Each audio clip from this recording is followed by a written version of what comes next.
পর্যন্ত আমরা প্রথম দিকে হলাম তাদের যারা কুশল ছিল তারা রেহাই পেয়েছে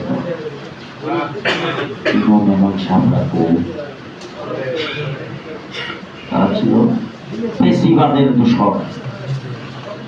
এবং আমরা আমাদের কথা বলি, আন্তর্জাতিক মঞ্চে নেতা আবু জগৎ পুনবত হেফাজত ইসলাম,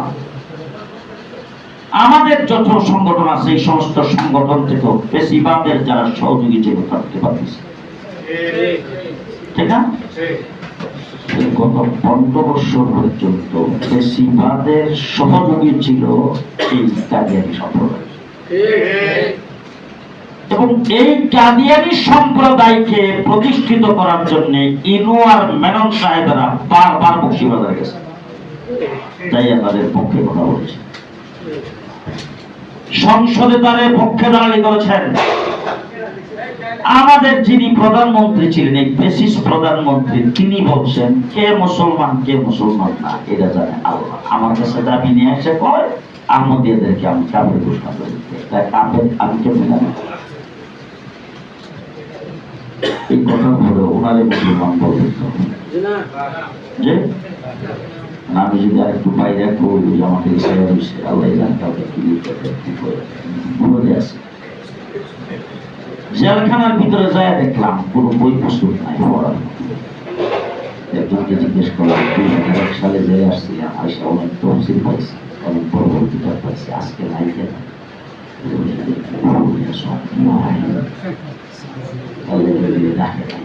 কি রাখছে? শেখ মুজিবের। উনি যত জায়গায়, এখন আমি যদি আব্দুর রহমান জামি সব প্রত্যেক বছর এই রাস্তার মধ্যে ওয়াজ করতাম, যদি জামি সুরে করতে চাইতে খারাপ হইলে হইতাম। উনি যত জায়গায় যত বায়ু ছাড়ছে সবগুলি পর্যন্ত বইয়া গেছে। বিশাল বঙ্গবন্ধু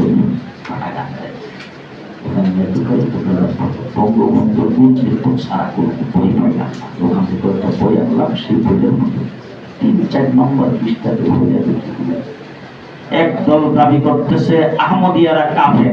কেমনে কাফেরের মতো নামাজ পড়ে? এবং মন্দ লেখছে কেমনে কাফেরের মতো নামাজ পড়ে? উনি মুসলমান রয়েছে।